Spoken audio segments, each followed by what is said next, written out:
धर्म तो एक ही सच्चा है, सनातन धर्म, जो हमेशा से चला आ रहा है और हमेशा रहेगा। हम रहें ना रहें, लेकिन सनातन धर्म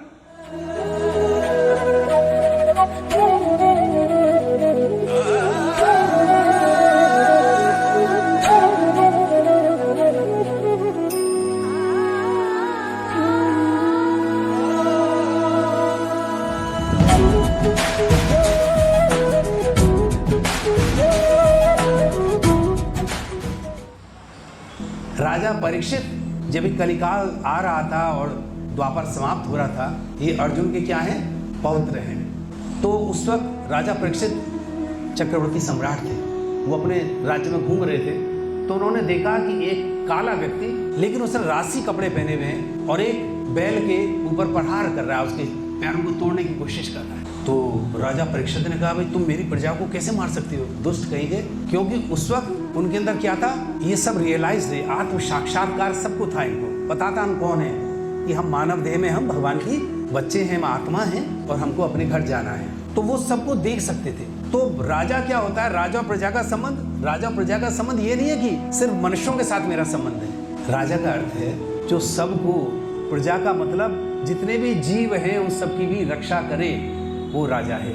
तो भगवान कहते हैं इस राज्य में रहने वाले जितने भी गाय हैं, बैल हैं, घोड़े हैं, बकरी हैं, वो सब भी मेरी प्रजा हैं। मनुष्य भी उतना ही महत्वपूर्ण है जितने की वो जानवर। ऐसा नहीं है कि आपने जानवर को काट लिया और खाली बोले नहीं। तो जब वो व्यक्ति उस बैल को मार रहा था, प्रहार कर रहा था, तो परीक्षित ने उसको पकड़ लिया।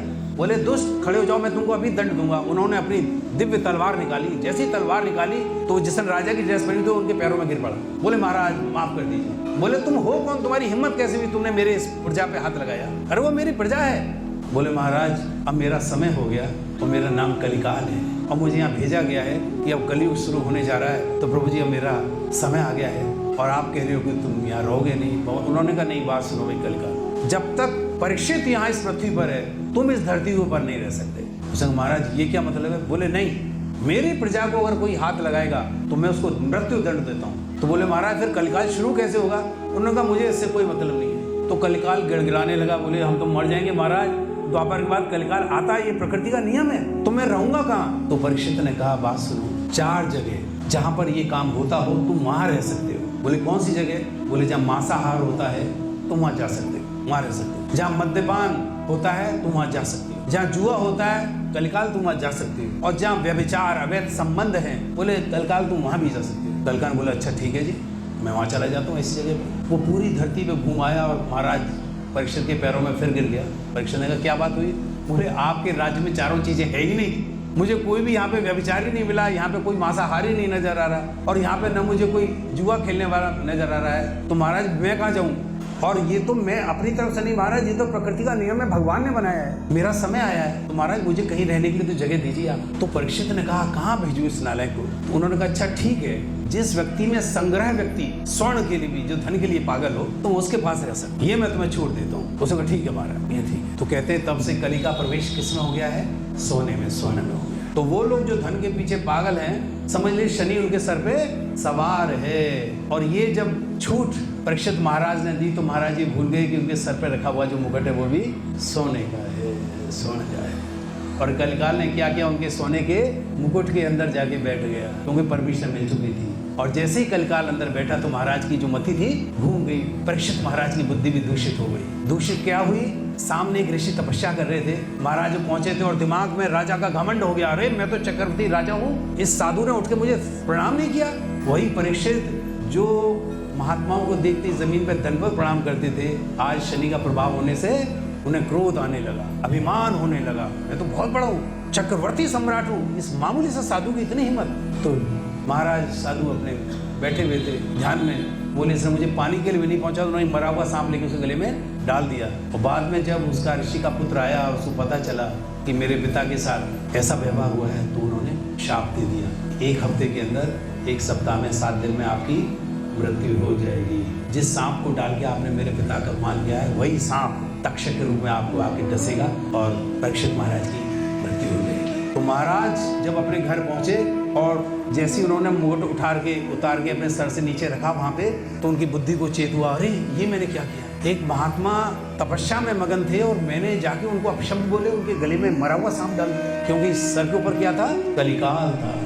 इसलिए भगवान कहते हैं कि चैतन्य महाप्रभु कहते हैं कि कृष्ण भावनामृत है, इन चारों दोषों से दूर रहें, भगवान के नाम का स्मरण करें, साधुओं का सत्संग करें, अच्छे लोगों की संगति करें, तो आपका जीवन, आपके जीवन के अंदर भगवान का प्रवेश हो जाएगा, आपका जीवन सुधर जाएगा। आप इन सारे कष्टों में, इन सारे इस वातावरण में रहते हुए भी आप बच जाएंगे। तो कलिकाल से बचने का और कोई उपाय नहीं है। राजा परीक्षित भी नहीं बच सके। तो चैतन्य महाप्रभु ने कहा कि कृष्ण भावनामृत में रहो, हमेशा कृष्ण का ध्यान करो, कृष्ण तुम्हें बचा ले। जो भगवान का नाम लेगा वो इस संसार से बच जाए। बोले कितना नाम ले? भगवान का 24 घंटे। बोले ये कैसे संभव है? भगवान का जो भी काम करो मेरा काम समझ के करो तो ये मेरा ही काम हो गया। तो भगवान कहते हैं कि संसार में करने के लिए आपके पास 24 घंटे बहुत काम है, लेकिन उन सब कामों को अगर मेरा काम समझ के करोगे तो आपका उद्धार हो जाएगा, आपको कर्म का बंधन नहीं लगेगा। हम जो भी करते हैं हमें कर्म का बंधन लगता है ना, बुरा किया तो बुरा हमको मिलता है, अच्छा किया तो अच्छा मिलता है। भगवान कहते तुम अच्छे और बुरे से निकल जाओ, तुम ऐसा करो जो भी काम करते हो मुझे अर्पण करो। यद करोषि यद अश्नाशी यद जोहोषि ददाशी यद तपस्वशी कौन्तेय तत्कुरुष मद अर्पणम। जो भी करते हो, जो भी खाते हो, जो भी तप करते हो, जो भी तपस्या करते हो, भगवान कहते हैं जो भी करते हो मुझे अर्पण कर दो। रोटी किसके लिए बना रहे हैं? भगवान के लिए। खाना किसके लिए बनाया जा रहा है? ठाकुर जी के लिए। दुकान किसके लिए की जा रही है? भगवान आपके। कमाई किसके लिए? ठाकुर जी आपके। अपने लिए नहीं, मुझे सेठ नहीं बनना, प्रभु ये आपके लिए। तो जब हर चीज का समर्पण हम भगवान के लिए करते हैं, भगवान कहते हैं फिर कर्म का बंधन नहीं लगता। फिर आप अच्छा करो या बुरा करो, आपको उसका बंधन लगेगा ही नहीं लगेगा। जब भगवान ने अर्जुन से कहा अर्जुन लड़ो और मारो, तो अर्जुन ने कहा पाप नहीं लगेगा किसी की, मैं जान लूंगा। आप ही तो कहते हो ना कि अगर किसी का बुरा करोगे तुम्हारे साथ भी पाप लगेगा। भगवान कहते नहीं लगेगा। बोले क्यों?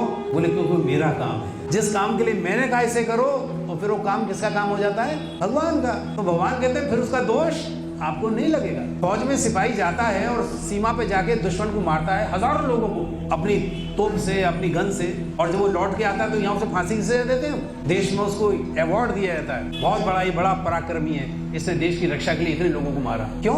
आपने सरकार के कहने पे ये काम किया है। आप तो जानते भी नहीं थे जिसको आपने गोली मारी है। भगवान कहते हैं इसलिए मेरे कहने से जिसको मैं कह रहा हूँ अगर करोगे तो वो काम पाप से मुक्त हो जाए, कर्म का बंधन लगेगा ही नहीं। इसलिए जो भी काम करें भगवान की आज्ञा लेके करें। इसलिए भगवान ने गीता का जो अंतिम श्लोक यही कहा है कि सर्वधर्मान परित्यज्य मामेकं शरणं भज अहम त्वां सर्व पापेभ्यो मोक्षयिष्यामि मा शुचः। शोक मत करो, डरो मत, झिझको मत, मैं कह रहा हूं ना इसलिए करो। सर्वधर्मान परित्यज्य, जितने भी धर्म हैं इन सबको त्याग दो, कुछ नहीं, ये सब कैतव धर्म है। श्रीमद् भागवत में पहला आता है ये जितने भी धर्म हैं, जिसे हम ये कहते हैं मुस्लिम धर्म है, ईसाई धर्म, ये हिंदू धर्म, जितने भी हमने अपने धर्म बना रखे सब क्या है? कैतव है, झूठे हैं। धर्म तो एक ही सच्चा है, सनातन धर्म जो हमेशा से चला आ रहा है और हमेशा रहेगा। हम रहें ना रहें, लेकिन सनातन धर्म हमेशा रहेगा। कृष्णस्तु भगवान सन। भगवान कहते हैं जो मैं कह देता हूँ बस वही धर्म बन जाता है। भगवान का कहा हुआ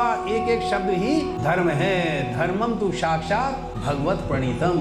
भगवान कहते हैं जो मैंने कह दिया बस वही धर्म है। धर्मराज यानी यमराज कह रहे हैं इस बात को कि भैया भगवान जो कह दे बस वही धर्म है। अर्जुन से कह दिया मारो तो बोले यही धर्म है, क्योंकि भगवान का उद्देश्य तो हमेशा मान होता है। यदा यदा ही धर्मश। जब अधर्म होता है तो भगवान किसी को प्रेरणा देके कराते हैं काम, चलो भाई इसको मारो। तो भगवान कहते हैं जिसको मार रहे हैं उसका भी कल्याण हो रहा है। भगवान के सामने जो जा रहा है उसका भी वो भी मुक्त हो रहा है। सायुज्य मुक्ति मिल रही है, सालोक्य मुक्ति मिल रही है, 7 तरह की मुक्तियां। जो भगवान को देख के मर गया वो भी मुक्त हो गया। तो भगवान की उपस्थिति में, भगवान के आदेश से जो इतने भी लोग हैं वो भी सब मुक्त हो गए। कंस था, राक्षस था, लेकिन कंस क्या हुआ? मुक्त हो गया। भगवान के बारे में सोचते तो भगवान कहते हैं मेरे बारे में सोचो। अरे जब एक राक्षस मेरे बारे में बुरा सोचता है, अगर वो मुक्त हो सकता है तो अगर तुम प्रेम से मेरे बारे में, मेरे नाम के बारे में, मेरी लीलाओं के बारे में, मेरी कथाओं पर श्रवण करोगे तो क्या होगा?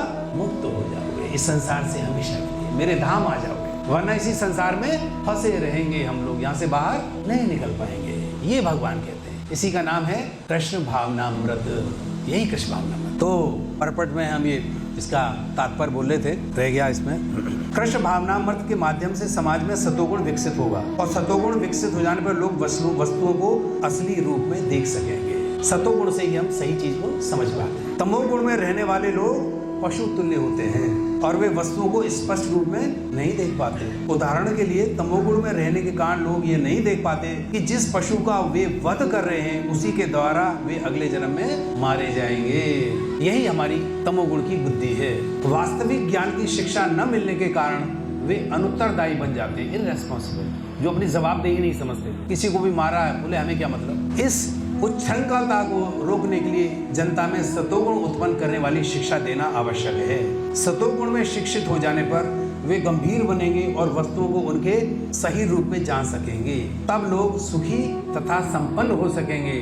भले ही अधिकांश लोग सुखी तथा समृद्ध न बन पाए, लेकिन यदि जनता का कुछ भी अंश कृष्ण भावनामृत विकसित कर लेता है और सतोगुणी बन जाता है तो सारे विश्व में शांति तथा संपन्नता की संभावना है। प्रभुपाद कहते हैं अगर एक भी व्यक्ति भक्त बन गया भगवान का तो बोले पूरे इस ब्रह्मांड को, सब लोगों को वो ताड़ देगा। और अगर भगवान की ऐसी कृपा हो जाए, इस मंदिर में बैठे हुए सारे भक्त सब पे अगर भगवान का ऐसा रंग चढ़ जाए कि हम भगवान का कहना मान लें और इन सब कष्टों से दूर कर लें तो क्या होगा। कहते सारा संसार ही ये कृष्ण में हो जाएगा। क्यों?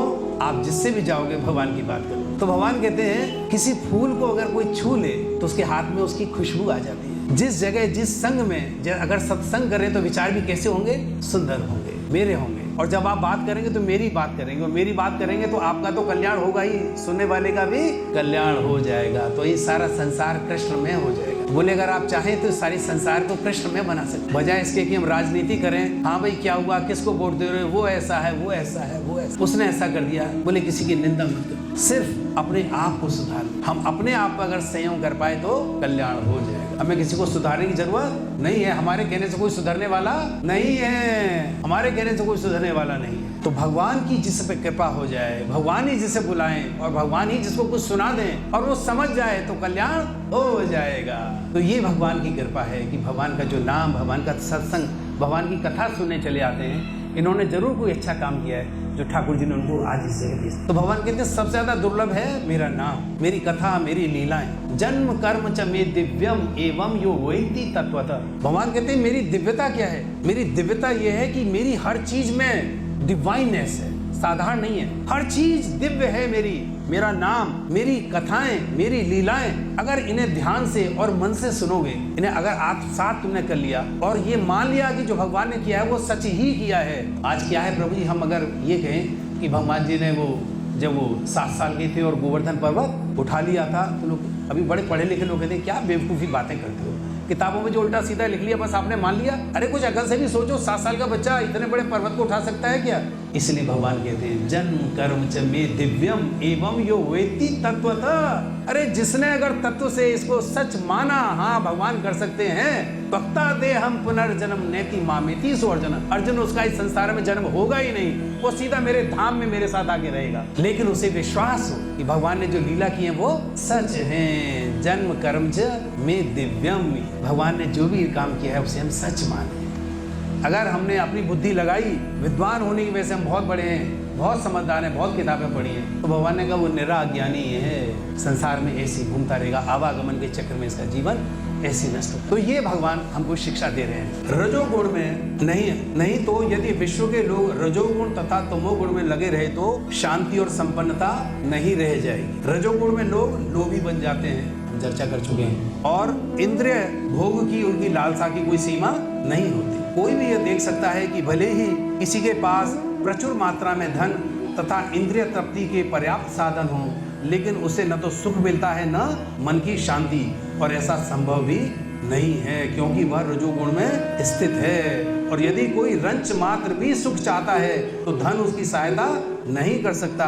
उसे कृष्ण भावनामृत के अभ्यास के द्वारा अपने आप को तत्वगुण में स्थित करना होगा। तो बिना भगवान का ध्यान किए, भगवान की चर्चा किए हमारा कल्याण संभव नहीं है। कहते हैं रजोगुण तो हमारे अंदर है, इसे तो मौका मिलना चाहिए। सामने बस कोई चमकीली चीज समझ आ जाए, बोले अच्छा ये सोना है, कोई नहीं देख रहा, कोई नहीं। भगवान कहते हैं तो रोक नहीं पाओगे अपने आप को। अरे हम क्या नहीं रोक पाएंगे? बड़े बड़े लोग इस जगत में आए और वो अपने ऊपर काबू नहीं कर पाए अपने लालच में। रजोगुण कामेश क्रोधेश रजोगुण समुद्भव। अरे महाशनो महापापमा विद्य एनम एहि वैरिणम। भगवान कहते तेरा कोई दुनिया में सबसे बड़ा दुश्मन है तो कौन है? रजोगुण और ये तमोगुण तुम्हारे सबसे बड़े दुश्मन हैं, जो दिन रात तुम रोते रहते हो, धन धन धन धन धन मिल जाए, धन मिल जाए। ये जो यश की कामना है, मैं बड़ा आदमी बन जाऊं, मैं ये हो जाऊं, भगवान कहते हैं ये रजोगुण है, इससे दूर रहो, इससे बच के रहो भैया। इससे अच्छे अच्छे लोग बच नहीं पाते प्रभु जी, हम लोग तो बहुत मामूली लोग हैं, हम कैसे बचें।